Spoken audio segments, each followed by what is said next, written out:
Bersama dengan saya sekali lagi Ustaz Faisal, seorang pendakwa bebas, seorang usahawan yang ada pendakwa bukan pendakwa. Pendakwa. Nanti jadi lain nanti. Biasa baru buka. Saya cakap pendakwa Pendakwa bebas. Oh my god.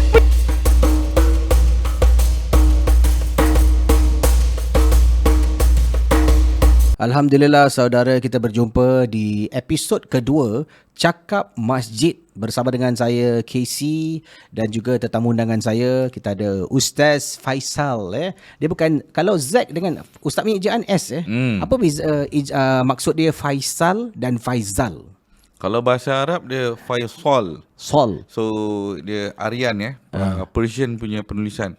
Dan orang ada satu sultan Saudi itu yang sebab mak bapak saya suka. Pasal dia generosity, dia suka beri makan kepada orang susah. Mungkin itulah terlimpah kepada saya. Jadi macam charity. Okay. So jadi Faisal lah dia. Jadi orang Melayu kita tahulah ada yang nak letak Z mungkin lagi catchy. Saya lebih pada S lah. Pasal bahasa Inggeris tak ada sword kan. Jadi Faisal. Tapi sebutan Arab ni yang betul, nama tu macam mana? Muhammad Faisal. Faisal. Dia sword Faisal. Jadi selepas ni saya nak kena panggil Ustaz. Tapi pelik jugalah Faisal. Jangan merecek lah. Saya takut equipment awak ni. Tak ada orang ada ustaz-ustaz ni dia dah terlalu fasih berbahasa Arab. Sampai kan bila dia cakap Melayu, dia punya dengungan pun ada Ustaz. Dia sama macam orang belajar dekat negeri-negeri orang putih kan. Terbawa-bawa. Ramai je belajar bahasa Arab tapi tak bawa balik pun. Jadi, Assalamualaikum Kisi, apa khabar? Lain Lain khabar Kisi. Sudah lama ni. Tapi memanglah kalau dia orang Arab, okey tak apalah, kita faham Tapi hidung lebih kurang aku je bawang. Tapi ada yang mungkin yang dia terbiasa lah mungkin saya sebutan masing-masing Ustaz Kita suspend judgement kan. Bulan puasa ni kan kita puasa. Jangan gosip Ini bukan gosip, ini berkongsi ilmu tentang mungkin dia panggil apa ni, ada orang dia articulate lah, dia cuba mengikut cara dia menyampaikan sesuatu. Betul. Dia bercakap tu lah. Saya pernah jumpa juga cikgu-cikgu ataupun yang bahasa Inggeris lah. Jadi bila dia belajar bahasa Inggeris tu, dia punya pronunciation dia, eloquency dia pun baik kan. Dan bahasa Arab fusha dia pun baik, fasih. Fasih tu maknanya berbicara dengan lancar lah, dengan baik, dengan sebutan dia. Sebutan dia sedap dengar Jadi hari ini Alhamdulillah kita berjumpa. Ramadan yang kedua. Selamat berpuasa dan insyaAllah nanti selamat menjalankan tarawih. Ada yang merangkak tu kat belakang tu. Lek lu. Dah buka Ustaz? Baru 2 hari. Kalau dah buka masih merangkak, pergi jumpa doktor Saya suspect banyak sangat tu dia buka. Betul. Jadi cakap pasal banyak buka ni Ustaz. Sebelum tu Ustaz Faisal ni adalah seorang pendakwa bebas dan juga adalah seorang, saya dah nak beritahu satu istilah untuk Ustaz ni, adalah seorang pendakwa bebas dan juga seorang usahawan. Ustaz ada kedai Alhamdulillah. Initially started from Facebook lah. Saya buat live streaming dengan orang rumah waktu tu COVID kan. So kita start selling books because orang rumah pun adalah asatizah. Tapi kita start jual buku anak-anak because my audiences ataupun my people, yang my clients, yang customer semua are newlywed, young couple. Okay. So I thought maybe I can introduce them to good books. So ada buku-buku yang sesuai, macam prophet stories they can share during COVID. Orang main game, board game Islamic.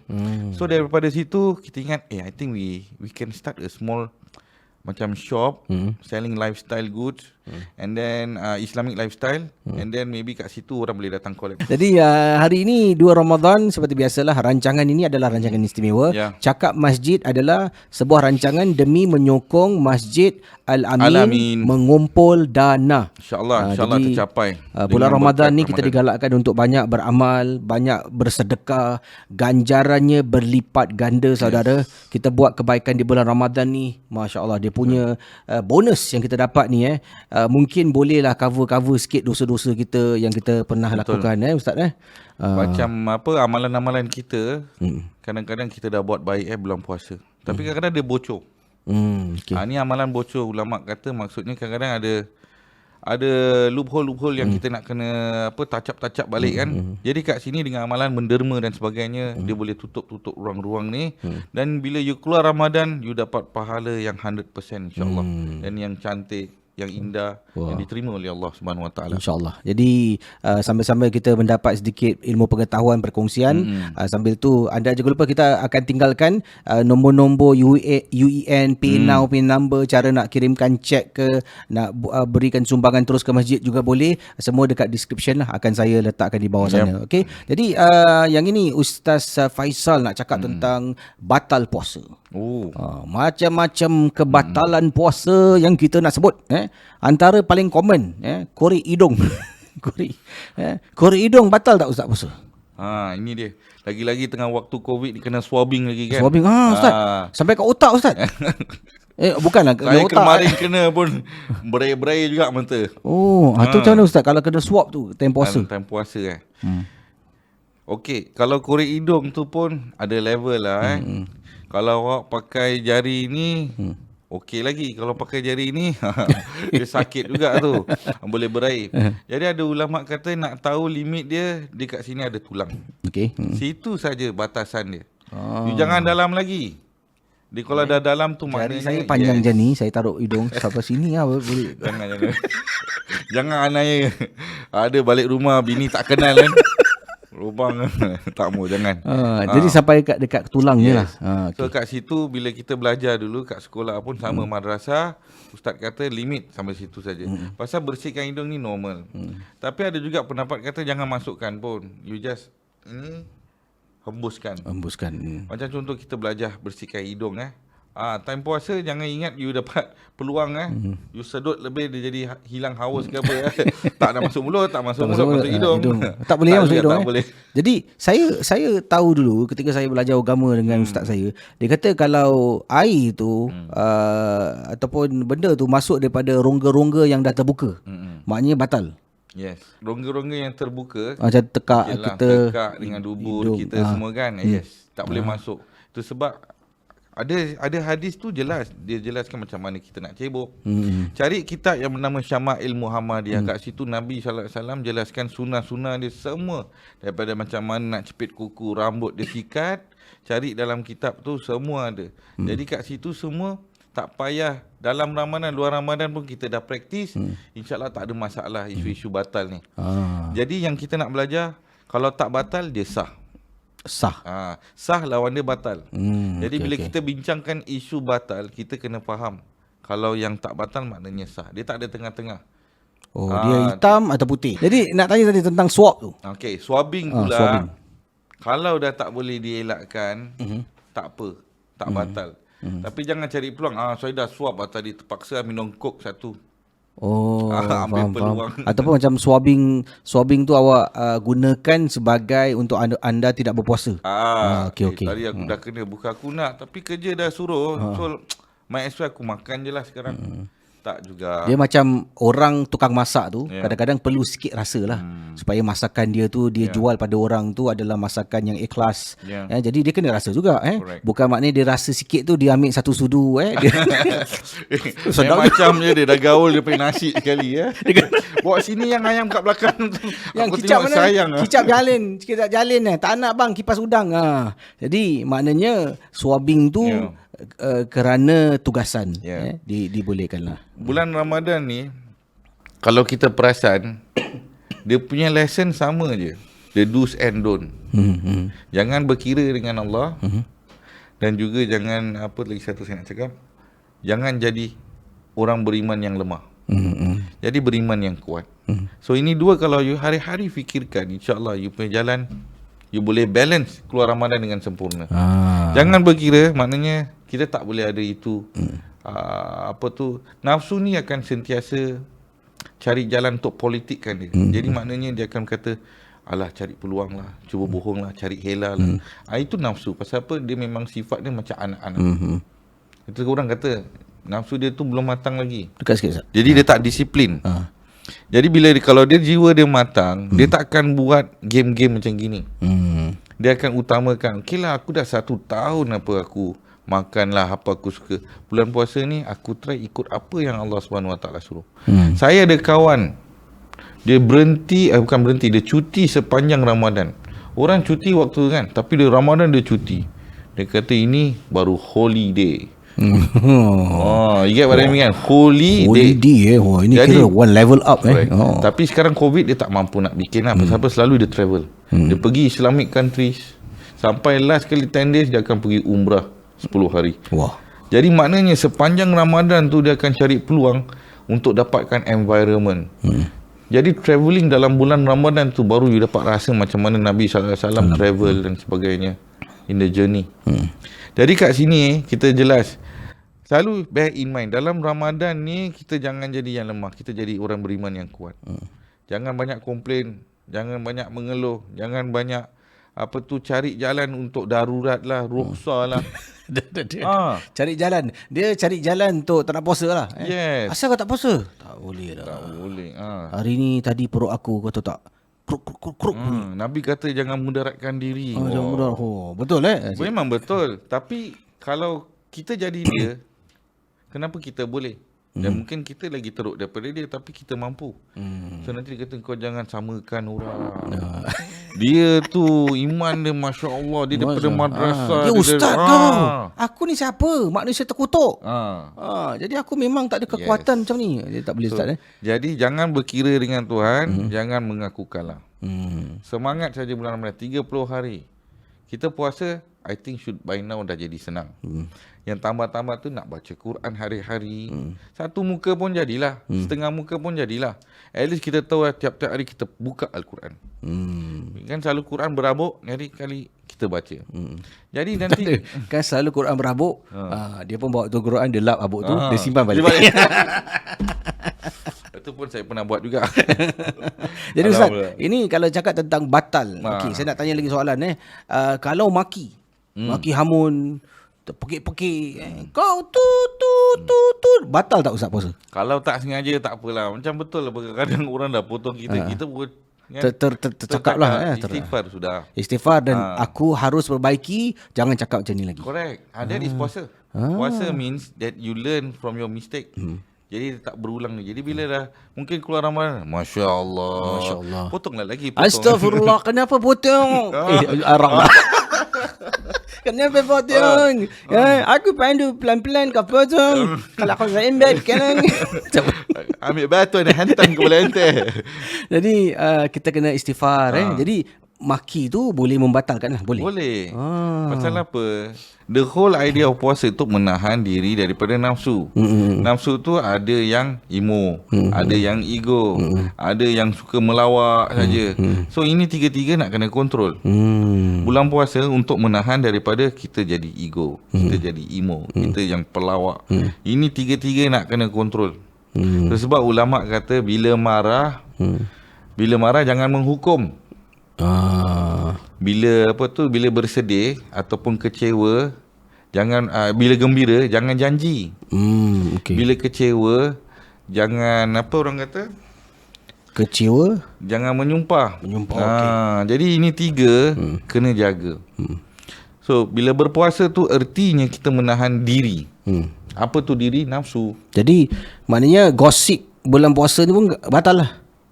Kalau dia boleh mendatangkan orang kata fitnah, boleh mendatangkan fitnah, keburukan ataupun benda yang sia-sia. Pasal dalam bulan puasa pun benda sia-sia tu jadi pembaziran waktu untuk beribadah.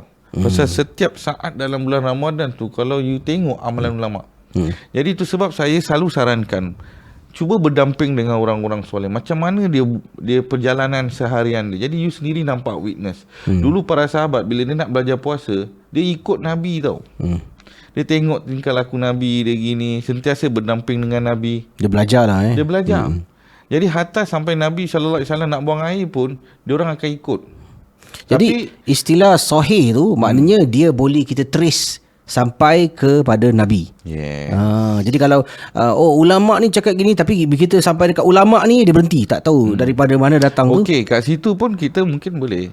Pasal contoh information maklumat mesti ada terputusnya. So you cannot get the right. Tapi dia bercanggah dengan Al-Quran tak?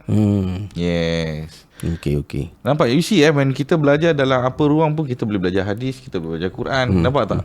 Dia punya disiplin dia lebih kurang sama. Sama juga dengan kita melatih diri kita. Disiplin dia pun sama. Akhir sekali kita nak apa sebenarnya? Matlamat hidup bukan saja matlamat bulan puasa. Bulan puasa tu titik dot je. Tapi sepanjang hayat kita ni, apa kita punya matlamat hidup? Mencari keredaan Allah. Ya. Jadi bulan Ramadan sebenarnya is the training ground. Where you Biasakan buat baik, biasakan beristighfar, biasakan jauhkan diri daripada perkara-perkara yang mungkar. Ini semua dalam package mencari keredaan Allah.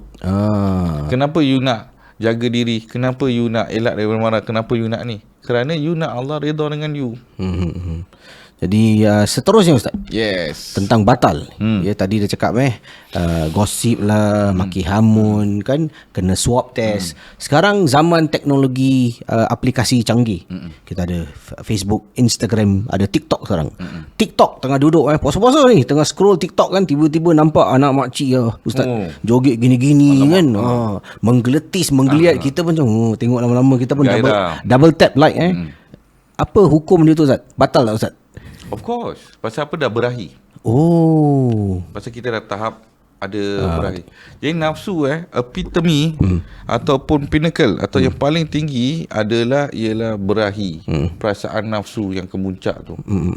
Kalau terkeluar, maaf cakap, apa berlaku? Batal terus puasa dia. Dan dia kena dam. Kena denda tau. Dam tu kena bayar seekor.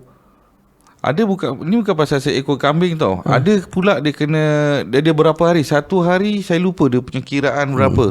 You kalau check Google ke saya tak ada reference dia sekarang, tapi kalau you check satu hari tak salah you kena bayar berapa, 30 orang ni makan tak salah. Itu kalau you nak belanja orang makan tau. Tapi kalau puasa, you nak kena puasa 2-3 hari ke apa untuk satu hari ganti. Kan ya. Tu. Yang nak pasal tengok video TikTok je. Jadi bukan tak boleh tengok TikTok, bukan tak boleh tengok Facebook, bukan tak boleh tengok Instagram. Macam tugas awak, kerja awak YouTube, nak macam mana? Tapi sekarang ni apa manfaat yang TikTok tu boleh kasih dia? Kalau orang tengok TikTok tapi ada yang dakwah-dakwah ni kan, dakwah-dakwah lucu ke apa dan sebagainya tapi still kasih knowledge, shouldn't be a problem.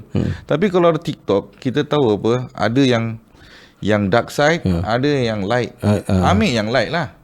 So bila tengah scroll tu ternampak, kita terus scroll habis lah. Jangan tengok lagi lah. Macam ni tak terus cepat-cepat lah Itu okey lah Ustaz I think dia tak macam scroll terberhenti sekejap macam kalau itulah. Kalau you tengok sekarang internet kita pun dia punya algoritma. Apa yang kita tengok selalu itu yang keluar. Kebiasaan. Selamat saya punya sampai skrin hilang.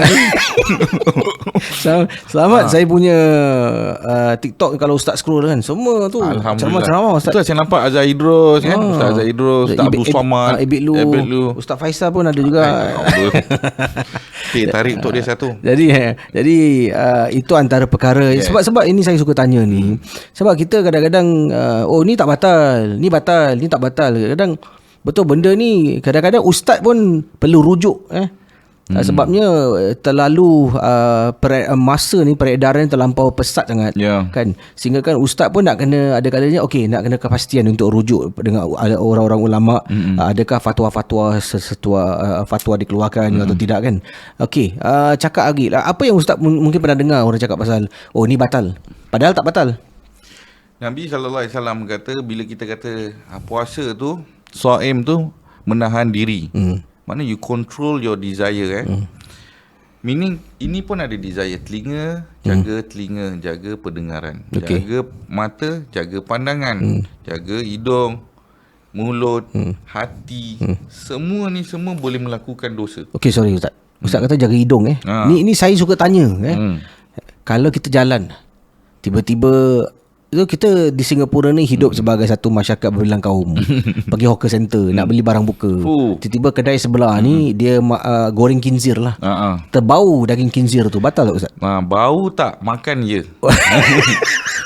sedap je, nanti kat akhirat aku return. Macam gitu tak apa. Manalah tahu kan, ada orang tengok orang sedap betul lah. Pakan haram. Kalau Allah kasih satu hari halal, aku pilih yang Guinness ni ya. Kan ada orang kan macam gitu kan. Tak apa, niatkan nanti kat akhirat boleh return. Tapi kalau you terbau tak apa, jangan you pergi kat sebelah Apek, lu kasih satu kali api Pek. Minta lagi. Itu psycho tu dengan you punya nostril semua dah terbakar je. Terbau okey lah. Bau makanan yang mana yalah, kita nak beli bulan Ramadan ni, saya rasa juga dipanggil oleh orang kita lah. Dalam agama Islam tidak, tapi dalam pandangan orang Melayu ni bulan pesta makan. Sana sini, betul. Sini jual kuih, sini jual dinding. Jadi tengah diri ni tiba-tiba asap masuk. Tak batal lah tak batal. Alhamdulillah, selamat tak batal. Tak sengaja tak apa. Tapi ada ulama' pun kata larang pergi dapur, betul tak? Kerana apa? Ada orang iman tak kuat. Ada orang kalah dengan makanan, ada orang kalah dengan minuman, ada orang kalah dengan wanita, dengan kereta, motor. Kadang macam-macam orang dia punya desire dia lain. So bila kita kata control your desire, ada orang mungkin marah, aku tak ada temperamental, I have no problem. Tapi mata dia tak tahu macam magnet tak boleh lah. Satellite Ustaz. Kan dia kata mata dia satellite. Pandang sekali halal kan. Dia pandang. Ustaz, 6 harkat saya ni. Pandang sekali tu memang wujud ke? Ada Nabi SAW kata pandang sekali tak mengapa. Tapi kalau dah jangan tundukkan pandangan.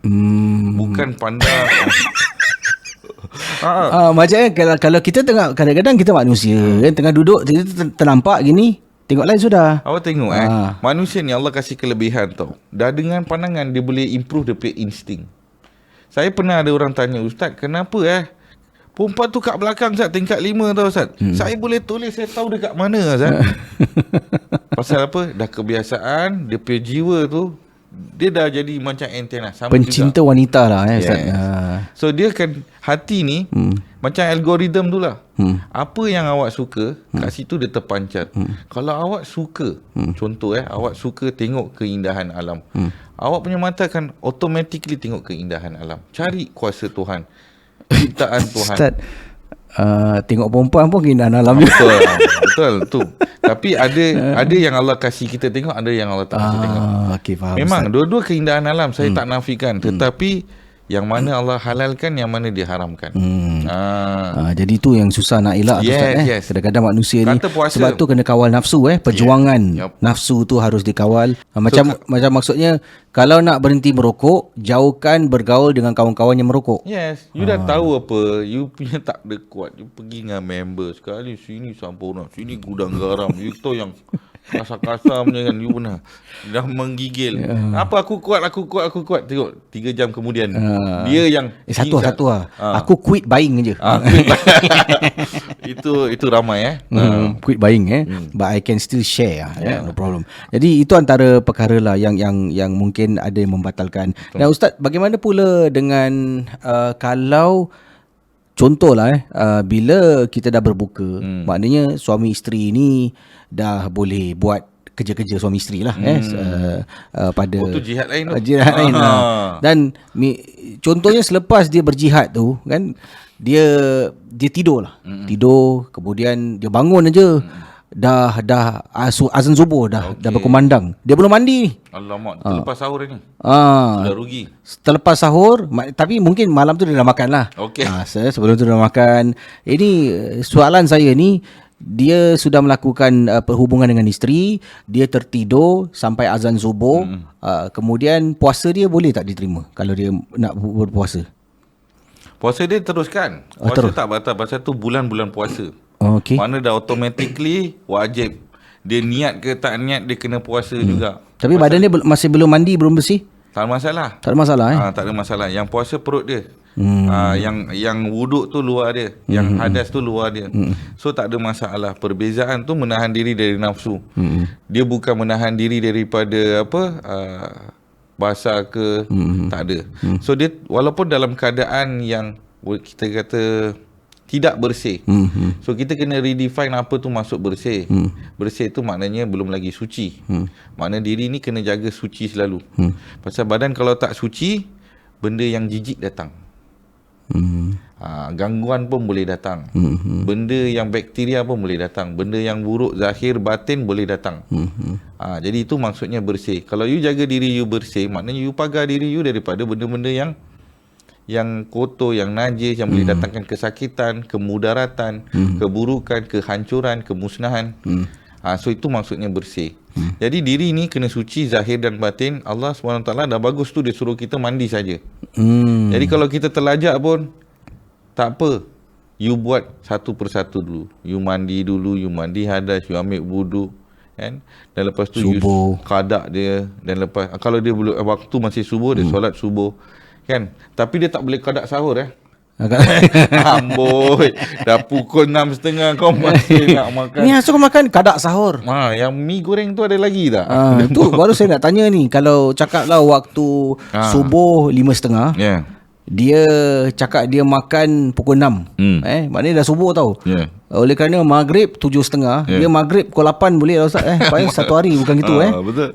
Ini bukan macam overtime ke you punch card, you cover balik hours, tak ada. Ini hak Allah. Dia dah kasih masa tu imsak bila, lepas tu dia dah kasih sahur tu sebelum bila. Dia dah kasih bila masuk waktu subuh, ada seterusnya kita kena puasa. Kalau dah tak boleh tu telan air ludah lah orang tua kata. Pasal tegak lah Ustaz. Telan air ludah sendiri. Jangan telan air ludah isteri. Bersambung pula korang ni. Seram tu. Seram Jangan. Okey. Jadi itu pun boleh kena dam Ustaz kalau pasangan boleh. Suami isteri dua-dua kena dam. Dua-dua kena. Dua-dua kena dam. Jangan nak apa tak, bukan tanggungjawab suami lah Dua-dua punya tanggungjawab sebagai seorang muslim. Dua-dua nak. Okey. Jadi Ustaz, dalam bulan Ramadan ni kita tahulah kita elaklah benda-benda yang membatalkan. Tapi ada kalanya macam Ustaz cakap tadi lah, swabbing tu yang tak boleh dielakkan. Ada ulama bersepakat walaupun you dah batal you punya puasa. You dah batal puasa you, tapi you tetap kena sambung puasa. Melainkan kalau you sakit. Maksudnya dia contoh tak boleh tahan lah hisap rokok. Saya dia hisap kan, kita tahu tu batal kan, tapi dia kena sambung sampai habis baru dia boleh makan.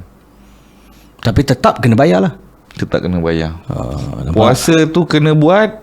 Jangan terus berhenti. Okeylah aku makan Maggi lah. Maggi. Itu sebab kalau kita lihat atuk nenek kita ataupun nenek kita dulu waktu zuhur ke apa kan, diorang pun puasa juga. Diorang menghormati bulan tu. Ini moral yang kita dah hampir pupus zaman sekarang. Hormat waktu, hormat masa, hormat keadaan. Kita kena belajar. This is humankind, mesti ada this moral values yang membezakan kita dengan manusia biasa. Pasal orang yang kuat agama, dia akan disiplin. Bila dia dah disiplin, walaupun dia tak boleh buat, tapi dia cuba laksanakan. Kat sini kita kena belajar. Jadi bila Ramadan ni, ini semua cara-cara ulama saya kongsi. Memang susah bunyi dia, tapi kalau awak dapat lakukan, kalau ulama boleh diredha oleh Allah SWT, mana kita pun boleh diredha oleh Allah SWT. So kita takkan tiap-tiap tahun tak membangunkan kita punya keimanan. Takkan yang kurs dia tak Yazid kan. Jadi kita pun nak Yazid juga. Kita pun nak increase kita punya mutu, quality sebagai orang Islam. So bila kita nak shift, so kat sini kita ambil cuba cara ulama. Yang susah sikit tak apa, at least kita jatuh sikit je. Jangan ambil yang orang umum aja. Nanti you complacent. Betul Test your limit, baru you tahu you kat mana level sekarang sebagai orang Islam. Jadi insya-Allah. Alhamdulillah, satu perkongsian tentang batal tak kalau ada beberapa yang telah pun saya apungkan ni, dan saya pasti juga merupakan soalan-soalan yang bermain di fikiran ramai. Batal tak kalau. Dan sebelum itu jangan lupa saudara, rancangan ini adalah rancangan istimewa sempena bulan Ramadan ini, mengumpul dana untuk membantu Masjid Al-Amin.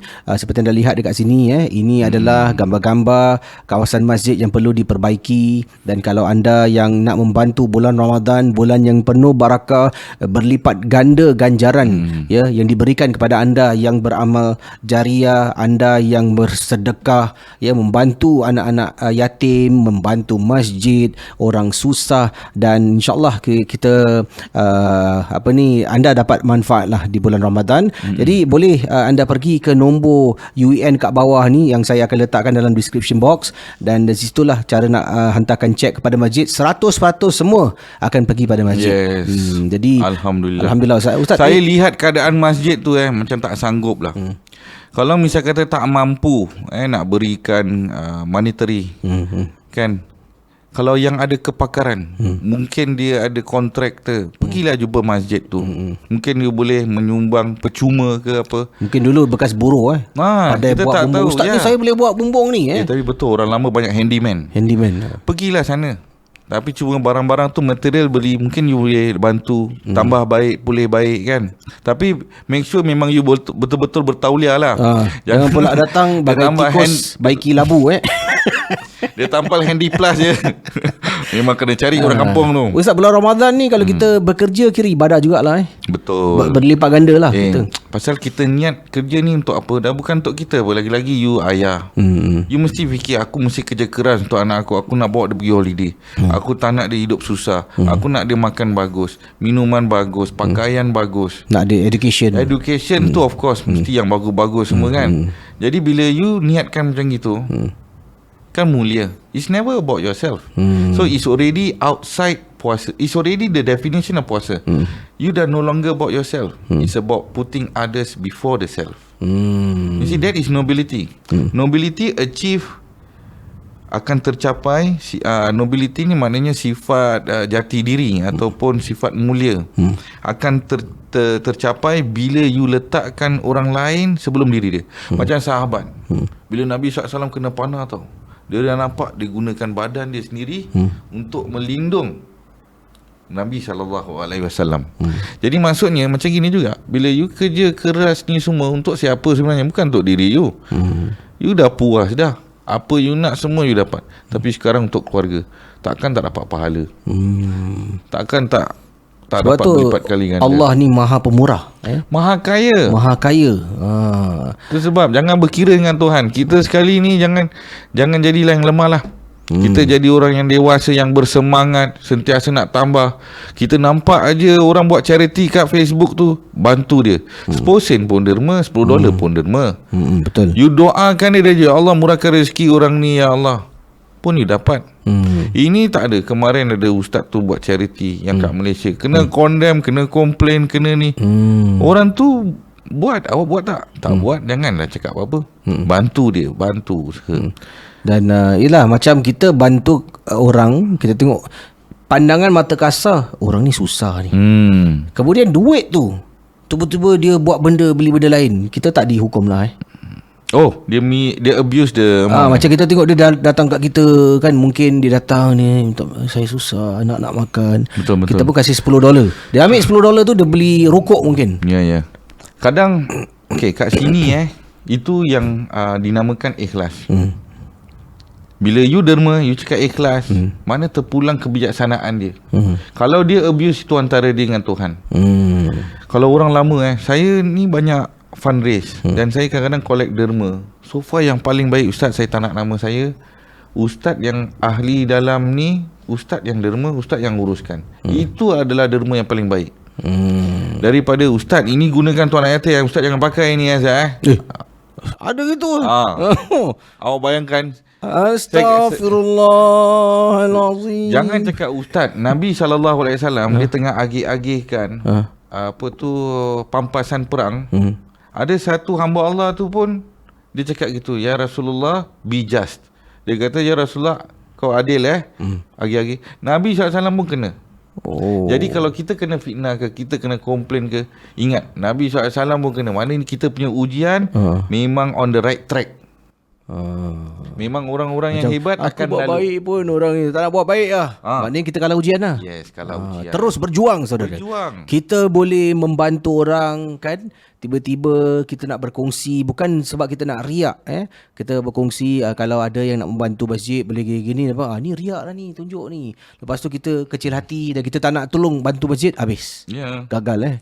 Banyak soalan lebih kurang macam gini. Macam ada orang kata, Ustaz, dia ni pinjam tapi saya tengok dia pinjam duit saya tak bayar, tapi dia pergi holiday lah, apalah.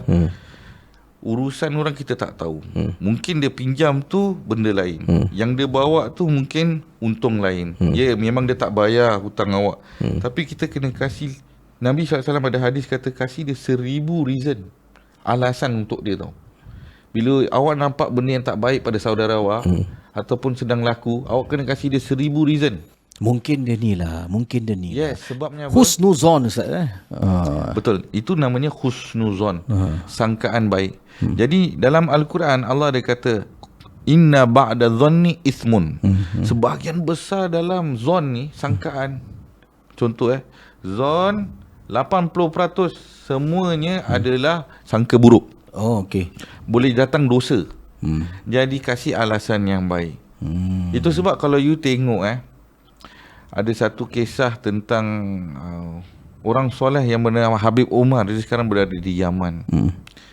Sekali datangnya seorang murid dia daripada sebuah negara lah. Dia pun cerita tentang negara dia, cerita tentang menteri, tentang pemimpin dia yang tak adil dan zalim ini. Cerita panjang sampai 30 minit lah. Jadi Habib tu senyum tengok dia. Dah habis? Dia dah habis cerita, dia kata. Dah habis Habib. Dia kata, InsyaAllah Allah yahdina, Allah yahdihim. Maksudnya apa tu, Ustaz? Semoga Allah berikan hidayah bagi kita dan Allah berikan hidayah bagi dia. Allah yahdina. Yahdina. Dengan yahdihim. Dihim. Him lah, him. Him. Gitu Yahdihim. Allah yahdina, Allah yahdihim. Semua Allah memberikan hidayah bagi kita dan juga Allah memberikan hidayah bagi mereka. Pasal semua orang buat silap. Kita manusia equal silap. Mistake. Tapi kadang-kadang saya geram, Ustaz. Ada orang ni dia fitnah saya rabak-rabak, Ustaz. Saya kadang macam macam aku nak post saja. Okey. Awak dengar hadis ni, mesti awak akan kasih hadiah bagi dia. Apa awak tu? Nak dengar hadis ni? Apa dia? Kebetulan saya dah lama tak kongsi ni hadis tu. Maybe this is meant for you lah. Nabi SAW pernah kena maki dengan musuh dia tau. Orang ni memang tak suka dia, haters dia lah. Dia maki-maki, Nabi senyum lah.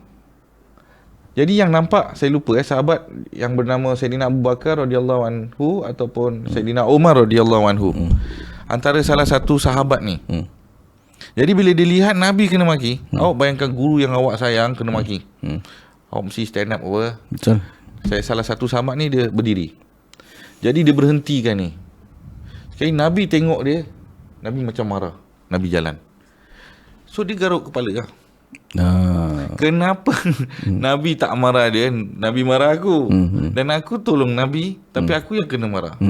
Ini peristiwa semua orang pernah berlaku. Yang ini case, orang ni tengah marah-marah kan. Ini apa yang Nabi lalu. Sekarang ni apa yang berlaku. Bila dia jumpa Nabi, Nabi dah reda, dah happy sikit. Dia tanya, Ya Rasulullah, kenapa kau marah kat aku kemarin? Dia kata, bila orang tu sedang maki hamun aku, fitnah aku, ataupun kutuk aku nampak malaikat Allah perintahkan supaya ampunkan umatku. Tengah ampun kan. Dia ni datang terus berhenti. Syaitan datang pula. So jadi bila dia nampak syaitan, dia marah, dia angkat kaki, dia jalan. Syaitan nak laga-lagakan lagi lah. Marah, gaduh. Gaduh. Jadi itu sebab bila kita dah nampak api, kita jangan besar-besarkan. Betul tak? Sama juga dengan masalah. Kadang-kadang susah, Ustaz. Jangan besar-besarkan. Kadang-kadang susah lah, Ustaz. Betul macam lah. Kita kira dah kena, macam mana cakap istilah, kita dah kena off guard. Rabak-rabak lah dengan orang ni lah. Pasal you off guard. Macam dah kena teruk tau. Dalam hati kita macam okey, aku serang, Alhamdulillah kan. Dan dia masih lagi lah menabur fitnah. Fitnah tu pula sampai kat telinga. Dan kita nak post something, nak suruh tolong diam. Tapi dalam masa yang sama kita juga memprovokasi. So kat sini awak ada option. Nak ikut cara Nabi, cara ulama', cara orang umum, ataupun cara gangster. Awak akan pilih cara mana? Cara Nabi lah. So nak tak nak awak kena cakap. Susah pun kena cakap. Kira Nabi punya dia punya tahap kesabaran tu, Ustaz. Habis awak bayangkan dia kena dialog dengan iblis tau. Susah Iblis, Ustaz. you tahu ada salah satu riwayat tu, Iblis tu datang jumpa Nabi SAW. Dia tanya Assalamualaikum. Nabi tak jawab lah. Oh, tak jawab. Tak jawab. Iblis cakap. Kan tu doa. Oh, Nabi okey, jawab okey. apa jadi kat Iblis? Doakan dia lah. Assalamualaikum, buat wudu sudah Tapi janganlah, dia pun se-Islam juga. Dia bukan Iblis. Awak pun. Jadi saudara, ini awak yang marah je. tak ada. Tadi saudara, Marah kena jual tau. tentang batal puasa kita dah tahu tadi, tentang menjaga hati kita. Kalau nak sampai tahap kesabaran Nabi Muhammad tu lah. Tengok option tu. Memang. You tahu tak? Bila kita ada masalah, emosi ataupun ego ataupun kemarahan ataupun apa pun, kita digalakkan supaya baca doa lapang dada. You tahu tak bila kita tengah marah, orang tua kita selalu cakap apa? Apa? Berlapang dada. Pasal kalau dada sempit, you tak boleh berfikir, tak boleh berbincang. Kasih orang tu tenang kan, dia kata dah tenang baru bincang. Pasal apa? Dada dah lapang. Tu sebab Rabbi syrahli. Oh, kau tidak sakit Ustaz? Yes. Sini macam You tahu doa Rabbi syrahli sadri wa yassir li amri wa hlul 'uqdatan min lisani yafqahu qawli. Itu Nabi Musa kena jumpa Firaun tau. Dia baca doa ni. Oh. You just imagine, ini Firaun sudah zalim dia punya umat tau. Okey. Takkan dia tak mengamuk. You punya student, orang jentik telinga. Teacher lain jentik telinga you. Anak one of your student, dia complain kat you. Saya tak buat salah, saya kena jentik. You mengamuk tak? Datang marah lah kira. Apa lagi umat Nabi Musa AS ketika tu dizalimi, kena bikin piramid lah, Sphinx dan sebagainya, macam gitu. Maknanya seumur hidup kau lahir je jadi hamba. Nampak? Tu dah racism yang paling besar tau waktu tu. Habis ni Allah suruh dakwah orang yang zalim ni. You takkan tak fed up. Lepas tu Allah kata apa? Rabbi syrahli sadri. Dia kata lapangkan dadaku. Pasal apa? Bila dah tak lapang dada, Rabbi syrahli maknanya lapangkan dadaku. Sadri wa yassirli amri, mudahkan urusanku. Wahlul uqdatan, ya Allah kau bukakan ikatan. Kadang-kadang kita nak berbual, kadang-kadang ada kat sini tapi tak keluar kat sini. Itu namanya uqdah, terikat. Uqdatan min lisani, daripada lidahku. Lisani Yafqahu, dengan kebijaksanaanku. Yafqahu. Ya, yafqahu qawli. Jadi bila kadang-kadang kan kita tak boleh structure kita punya thoughts. Jadi tak boleh keluar kat sini. Ended up kita gunakan kemarahan kita. Jadi ini doa untuk marah. Oh, saya ada baca juga ni, tapi ni doa apa orang baca ikut je lah. Biasa orang baca ni bila baca nak belajar ilmu. Yalah, Rabbi syrahli sadri kan. Tapi sebenarnya ini doa baik untuk dalam apa-apa situasi yang bila you nak jelaskan sesuatu yang kompleks, nak jadi mudah. Lapangkan dada lah. Surah Alam Nashrah. Tu sebab kalau you tengok tahlil dia punya susunan ni semua tentang hati tau. Allah buka. Alam Nashrah apa? Alam Nashrah laka sadrak wa wada'na anka wizrak. Oh, tu surah. Semua doa-doa hati. Kalau dalam tahlil banyak semua surah hati, doa hati. Okey. Pasal apa? Tahlil ni bila orang dalam keadaan sedih. Bila orang dalam keadaan sedih, kita kena lapangkan dada dia dengan doa-doa, semoga Allah ringankan, kasih dia semangat balik. Pasal apa? Dia dah kehilangan ni, ada kekosongan dalam hati ni. Tu sebab masukkan Allah, tahlil, la ilaha illallah Muhammadar Rasulullah. Jadi hati dia penuh. Jadi hati dia redha, yang Allah SWT akan jaga arwah tersebut. So itu sebab banyak lagi ilmu-ilmu orang tak tahu lagi. Kenapa kena buat majlis tahlil, doa selamat, cukur rambut. Nampak macam remeh-remeh. Ustaz, ini pun nak charge mahal ke? Saya kata bila saya charge, saya kata terpulang pada awak, nak kasih berapa? So ini semua kita nak kena bincangkan. Dan Alhamdulillah bulan puasa ni Alhamdulillah kita dapat perkongsian ilmu walaupun tak ada kena-mengena. Tapi pasal ilmu hati ni berkait rapat dengan berpuasa. Itu saja yang saya ingin sampaikan. salah sebab nama rancangan ni bukan cakap Ramadan. Ini cakap masjid. Cakap masjid. Jadi apa yang anda dengar dalam masjid tu, kadang ustaz dia kuliah subuh, kuliah isyak, kuliah macam-macam jenis kuliah lah, kuliah hujung minggu. Jadi kita dari masjid tu kita bawa ke online, dia cakap masjid. InsyaAllah. Jumpa lagi di lain episod. Terima kasih pada semua. Jangan lupa rancangan ini demi menyokong, membantu mengumpul dana Masjid Al-Amin. Anda boleh pergi Pay Now, cek untuk sumbangan membantu masjid di bulan Ramadan yang penuh barakah ini. Bersama dengan saya sekali lagi Ustaz Faisal, seorang pendakwa bebas, seorang usahawan yang ada pendakwa bukan pendakwa. Pendakwa. Nanti jadi lain nanti. Biasa baru buka. Saya cakap pendakwa Pendakwa bebas. Oh my god. Tak mahu Ustaz Tak apa. Seorang pendakwa. Sampai saya ingat tumpuk saya nampak. Seorang pendakwah bebas dan juga seorang usahawan. Alhamdulillah. Alhamdulillah. Terima kasih Ustaz. Jumpa lagi. Terima kasih.